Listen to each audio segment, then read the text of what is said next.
Don't stop.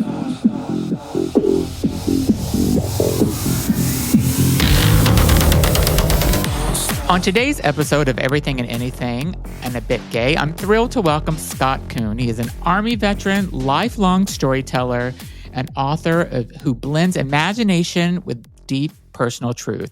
His latest book, Godless Armageddon, invites us to a striking vision of the afterlife where souls drift across golden oceans and one man faces his hidden past, his identity, and a battle between godlike forces that could end everything.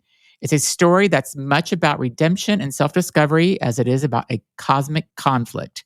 Rooted in Scott's own experiences as a veteran and a bisexual man, finding his place in a world that often said he didn't belong. Let's start and learn more about Scott's creativity, his courage, and the power of storytelling. Welcome to my show, Scott. Thank you for having me here. Glad to be here. Yeah, tell me a little bit about your journey and like what inspired you to kind of become a writer and a storyteller. Well, I always had a creative bent when I was a kid, and for reasons beyond my own knowledge or anybody's, I started writing poetry in the third grade. And as time went on, I wanted to express myself creatively, and I didn't really pursue other forms of art. And then in my high school year, they actually, like my last year of high school, my high school actually had a creative writing course, a whole course that I got to write a novel in the course, and it was an Anne Rice knockoff. It was completely horrible. Yeah. But you really need to write like 3 novels and throw them away, and then you gradually learn how to write a novel. Got it. So that's where it all started, and I just never stopped. And do you have those poems from whenever you were in third grade still? Like, did your mom or dad keep them? Oh, they're gone. They got lost in the dustbin of history. Oh, too bad. It would have been kind of fun to see them again, you know, like my mom used to have some of my stuff, but who knows where it is now too. So yeah, my oldest surviving poem is from 1993, and it's on the main page of my website. Okay. Paperback philosophy, about how you're supposed to really devour a paperback and leave it like all torn up when you're done. That's how you love a book. And what made you decide to go into the Army? Like, what, after you graduated high school, and did you go into the Army right after that? Yeah, well, basically back then, going into the Army in 1989 was very different from going into the Army 2001 forward. It was a really good deal. It paid for my whole college. Mm-hmm. And while I was I went in supposed to be working on a missile system, but I was recruited into military intelligence during basic training. And then, so I had to extend for an extra year. And then I was in there for a while and I was enjoying it. And I wanted some extra college money and the bonus money. So I signed up for another 3 years. So I was in for a total of 6, making the rank of sergeant. Wow. At the end of it all, I decided that I wanted to go special forces, and I was really training hard for it. But my branch, military intelligence, would not release me to go and try out for special forces. And I was like, okay, let me try out for special forces, and then I'll re-enlist if I make it. And they said, re-enlist, and maybe we'll let you try out for special forces. I said, yeah. And did you enjoy that time of your life? Yes, I did. I got to peek behind the veil of the intelligence community. Mm-hmm. I worked for, not at, but for the National Security Agency, which was a bit of a different agency back then, I think. And a lot of things have changed since I was in. I still can't talk about anything I did there, but I can tell you that my job title was Electronic Warfare Signals Intelligence Analyst. So you can just work with that. Yeah. Did you know like things, you know, like everybody wants to know about now? Was this the agency where if there were UFOs and stuff that we would find out through this? Because that's what seems like the biggest topic now is out there now. Let me explain how intelligence is actually protected, as opposed to the stuff you see in a Marvel movie where the chick is sitting in a restaurant bringing out a giant classified book. It's like, I watch that, I go, oh my gee, stop. Yeah. But anyway, so the intelligence that is gathered by the United States is like a giant pizza pot. And the crust is the raw intelligence where they're getting it. And at the center, that's the President of the United States and the Pentagon. So they get all of the pie, but only the tips where it's all been processed out. And they only get the crust stuff if they need it. And when you're in intelligence, you only get one slice of the pie. I might get the whole slice from the tip to the crust. I only get one slice, and all the other slices are darkened to me. Yeah. So, which is a good way to do it. Yeah. I have a friend that doesn't do exactly what you did, but she gets kind of some briefings and stuff, and she's like, "You really don't want to know all the stuff that I find out." Like, she's like, "It's kind of a scary world if you would have known all this stuff." So. Oh yeah, it's scarier when you're in military intelligence. I was scared a lot. I was like scared all the time. Yeah. So tell me, like, what is your creative process like whenever you're starting to think about writing a book or you're starting to think about telling a story? What's your creative process like? Well, for me, it starts with what I call seeds. So seeds are like little ideas that could grow into something. Mm-hmm. And usually I need 3 or 4 seeds for something to actually start sprouting. And Godless Armageddon started out with a few different seeds, like the whole family name. His name is Thomas Jefferson Stoneshield II, my main character. So that's a lot of weight on a guy. Mm-hmm. And he comes from a long line of military. So he has a strong sense of duty in him. So the fact that he dies without leaving an heir and he doesn't know why is like a big, heavy thing on him. And that was one of the concepts. And another concept was a scientifically based afterlife. And also my own dislike of every depiction of afterlife that I've ever seen, from Good Omens to Dante. They're all just earth. I mean, Dante is literally inside the earth. That's all it is. And even when they go into interdimensional space like they did in What If, it's like, oh, come on, can we not just land on a rocky planet to do everything? Yeah. So after having worked in electronic warfare, I am familiar with the invisible universe that's around us. I mean, like, there's so much stuff passing through me right now that I have no way of sensing it. Mm-hmm. And so that leaves a lot of room for different things. So my thought was, if the human soul actually exists, regardless of whether or not there's a God, I'm an atheist. Yeah. What would happen to it after it died? Where would it go? So I created this afterlife that's wrapped around the earth, and it's a giant golden ocean, and that ocean is actually made of all the animal souls that have ever died since life started on earth.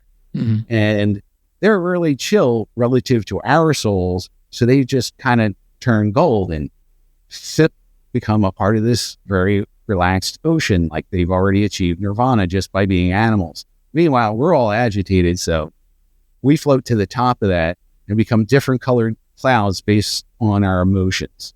And that's where we live. And then everything else was an extension of that.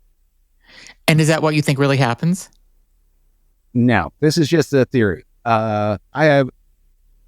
It's like, I'm probably as close to what happens to us after we die as the ancient Greeks were to what makes the universe with their 4 elements. So, we're not going to get there.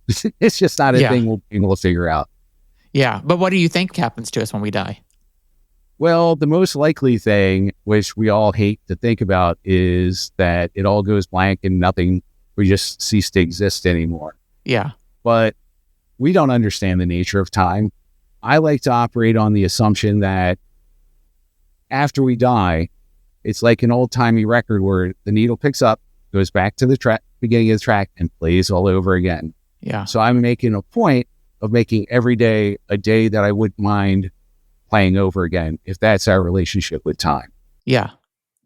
Yeah. I've interviewed a lot of people over the past, 6 months, I guess, that there's been a lot of reincarnations talk and things like that. And so I'm not quite sure what I believe anymore. So I know I don't believe in God and heaven and hell. I know I don't believe in that. But I don't really know what happens. I don't think that we just die. And I think that maybe we have some type of where we go and there is a spirit to us somehow. So, but not a religious spirit, but I think there's an other side, but not the whole heaven and hell thing. So, yeah, the one piece of evidence I have that makes me think that there's more to it than we just go blank is the fact that we're self-aware. Yeah. If we weren't self-aware and like looking forward to our death with all this intrepidation, then there'd be no evidence at all. And then, of course, then we wouldn't worry about it. Yeah. When you're whenever you're thinking about, like, you got through this book, and do you already start thinking about like what's next? Are you kind of like always doing that? And are you also kind of almost taking notes as if something happened? Like you said, you have these little seeds that come up. Do you have like a book, a journal or something, or even on your iPhone where you're writing all these things down that come into your head? Like, oh, this might be a good book. This might be a good character. Like, is that kind of how you operate? Oh, yeah. I've got a couple of old notebooks that are written in pen that are still sitting back there in a cabinet in case I need them. And then I got a whole cell phone file full of just random stuff. And I scroll through it and I go, that's how many years it goes back? Oh my. Yeah. And some of those ideas are really bad, but I'll delete them because one of those bad ideas might get coupled with another bad idea to become a good idea. Yeah. And we'll be right back. Okay, now back to the show. And a lot of your storytelling seems to be around kind of technology and science. Like, how do you bring those two together whenever you're writing, and what influences that for you? Well, I'm addicted to documentaries, and YouTube is my feed. I love documentaries from 5 minutes to 20 minutes long, but I'll sit through the longer ones too. And there are a lot of great producers out there doing stuff. So I just keep watching them. So I know all kinds of weird stuff, like the history of the modern grocery store and the deerstalker hat and weird stuff like that. Yeah. But I really love science. I actually did a couple of videos for my YouTube channel about, one's called Planet Building, not world building, planet building, because that takes you through how to build a planet. And that's basically based on the knowledge that I've gathered from all these different documentaries about how a solar system is formed, how our planet compares to other planets and our solar system to other solar systems, and what stars are most common, and how weather works, because of, weather doesn't just happen. Our solar system makes our weather happen. Yeah. So, and there's different ways that you can do it. So stop making Earths. If you're writing sci-fi, get more creative with it. Watch my planet building video and check that out. And then there's another one about magic swords, about, mining. Like, my biggest pet peeve with science fiction, especially Star Trek, is they keep going to planets that have a livable atmosphere to mine. There's nothing on the surface of a planet worth mining once you can get into space, because there are giant mountains of metal and rock and everything else you need just floating around. Just land on it, start cutting it up. The planets, you need someplace to live. So leave those alone so you can live and farm on. But so I keep bringing in this science, but what's really important is that science has all this stuff that it knows it doesn't know. Like dark matter and dark energy, they call them that because I don't know what they are. They're X and Y. They're just variables that we're holding on to. We know these things are happening. We have no idea what's causing it, and we're trying to figure it out. So you get to play with that. So when you get outside of what science can detect, you can do whatever the heck you want, as long as it kind of feels like it fits into science. And that's what I've done with my Afterlife and Godless Armageddon. Is I got into those big edges where nobody can actually, say, maybe one day we'll be able to scan the sky and actually discover that my afterlife is up there. Have you seen like the news reports and stuff? Lots of TikTok videos and stuff about the thing that's coming in November that's going to pass by not Earth, but they're thinking that it's not like. They're pretty sure it's some type of alien something or another, that it's like 0.005% that it's just something floating, but at the rate of speed that it's going, they're thinking that it's something that's could be alien life. Have you seen that report? I've seen a couple of reports on that. I haven't gotten a lot of details on it. Yeah. I think I saw one a while ago where they really got into what it looks like if you get in there. I think we might be facing another base on Mars thing, that, remember that? Yeah. There was a base on Mars. Yeah, no, there wasn't a face. There was a shadow on Mars that had a face shape. Yeah. Yeah. Maybe you take it from another angle, not a face. Well, a lot of So people are making comments on these videos saying, yeah, let's hope that they come. Maybe it's time. We need something to do to make this place a little better. So it's funny some I of the hope so. comments. I hope that you come down and go, dudes, come on, dude, time out. Let's Yeah. have a discussion about all this. Yeah, exactly. I think we need it at this point. So, um, how are your kind of the people that read your stories and stuff? How are they responding to your books and to your writings? Well, I really want to get more people responding to my writing, but everybody who has read it so far has responded extremely well. The thing that I find most flattering or gratifying or whatever you want to call it about this is that I really did dive into a story that very difficult to tell. I mean, like all my characters are clouds. And the only time that they're not clouds is when they're inside a memory that acts like a dream.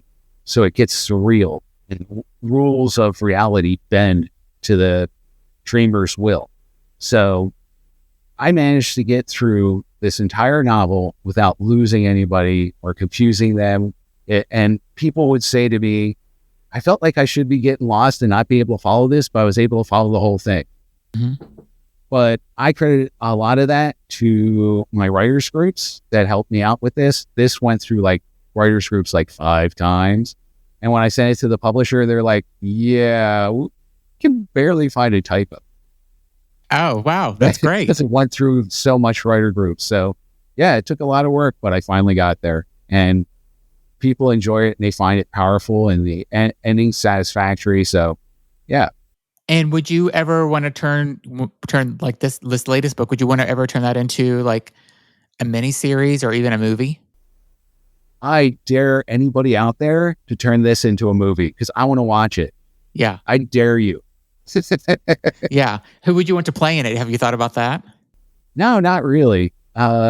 Everybody's a cloud, so it'll be all voiceovers. Yeah. But yeah, you got to get a couple of, I'm trying to think who's got a popular voice. James Earl Jones is dead now, so it couldn't be him. But somebody like that living today, Samuel L. Jackson. He's got the unique voice, I think. So getting somebody. Oh like yeah, that. even though he's a Jewish kid from the 1930s, Samuel L. Jackson would do a great David. Yeah, David is one angry kid. Yeah. And kind of outside of your writing, what else do you like to do besides telling stories, or telling stories but not writing them? Well, I'm a hiker. I haven't been hiking in several months. I need to get myself back out there. I like getting out into the woods, and I like doing the kind of hiking where you just put all the stuff in your backpack, and that's what you're working with when you get to your campsite. It's kind of hard to camp out here on the West Coast because, you can't start a fire anymore. Yeah. It's always fire season anymore. So that's a shame. But Yeah. I also love video games, and my favorite video games are vehicle simulators and strategy games, mostly World War II based, as you may tell by my old World War II character book. Yeah. And what type of videos are you putting out on your YouTube channel to let people know? Well, if you go to my YouTube channel, you'll find some playlists. This video will probably show up on my Surfing the Net with Guy, because that's where I stow other people's videos. But on writing videos, I talk about log lines and how to write the query letter to a publisher or an agent. Mm-hmm. I also talk about like the science stuff that I already talked about. And I also have a Grammar for Creative Writing series. Oh, nice. And I have several published short stories, including my award-winning Enduring Winter short story. And so that you're not just looking at me reading a story to you, I put animation over it. But I'm not trained as an animator, so I'm working with PowerPoint. Okay. A friend of mine described it as the best book report in the 8th grade, and I'm quite proud of that description. Thank you. So you can check out my short stories. And would you ever turn one of your short stories into a longer, like novel or a book or anything like that? Actually, I had a book that was based on two of the short stories, but I kind of abandoned it. I'm thinking about going back to it. And it's actually the second and third short stories that I published, which were about a vampire named Victoria. And that was set in a world where vampires left Earth during the Roman era and went to the other side of the galaxy. But the story takes place when humanity gets to the other side of the galaxy, and it's like, these people are back. It kind of sounds like an interesting story. I mean, that's you should think about bringing that back and trying to get it out there. Yeah, I might circle back on that soon. And do you have other kind of so you talked about being part of the writers groups and stuff. Do you also give people feedback or kind of read their books, and does that help inspire you at all whenever you're kind of reading other people's work? Absolutely. This book would not exist if not for my writers group. Not only did they help me make it something that you could read and enjoy and follow all the way through, despite how bizarre my setting is, but one of my friends actually said to me, I described to her like what this book was. I'm like, I don't think anybody will publish or read this. And she's like, no, you should write that. And it was just like the conviction in her voice made me actually start writing Godless Armageddon. Yeah. So, and now I actually run a Discord writers group, which is also on my website, called Writers of Sherman Oaks. And we meet twice a month, go through all our writing, and we help each other. And it's a very structured group. So if you want to start your own writing group and you send me an email, I'll send you the rules. Or you can check out my Writers of Sherman Oaks on meetup.com and see what the rules are there. Because that's a really good way to structure a writing group if you want feedback from each other. Yeah. And feedback's really important, right? I mean, because what you think may sound great, getting kind of the feedback from somebody is like, that doesn't, it makes sense in your head, but maybe not on paper, you know? The biggest problem that most writers have is they understand the story that they wrote, and they have to learn to make other people understand the story that they're telling. Yes. Yeah. They tend to leave things out that they think are just implied and taken, but then you find out, oh wait, no, that's not implied. I need to put that in there. I forgot to put that in there, and everybody needs it. Yeah. Yeah. That makes sense. What advice would you kind of give somebody that's starting out writing their first book, or they want to be? So I have a friend that she's kind of written all her life. She's never really sit down and wrote a book, and I'm hoping that she does, because she's getting at the age where if she doesn't do it soon, she's not ever going to do it. What advice would you kind of give somebody to get started? Well, to build a good writing habit, pick a time and write at that time, no matter what. And if you sit there looking at a blank page, thinking about writing, and you don't actually achieve anything, still spend that time doing that. Also, if you want to be a serious writer and you want to publish your work and get other people to read your work, then you need to subscribe to things like Writer's Digest and other publications like Poets and Writers, and read the articles and learn about how to be a professional writer. And once you've learned everything about how to be a professional writer, learn it all again, because it just changed while you were learning. Yeah, exactly. And I didn't just study how to write and how to publish and how to market. I also studied the lives of writers, and I found that the most successful writers over time are those who have other writers in their life to bounce things off. So build a community, find other people, go to websites where you can meet other writers, get on Goodreads, stuff like that. Yeah.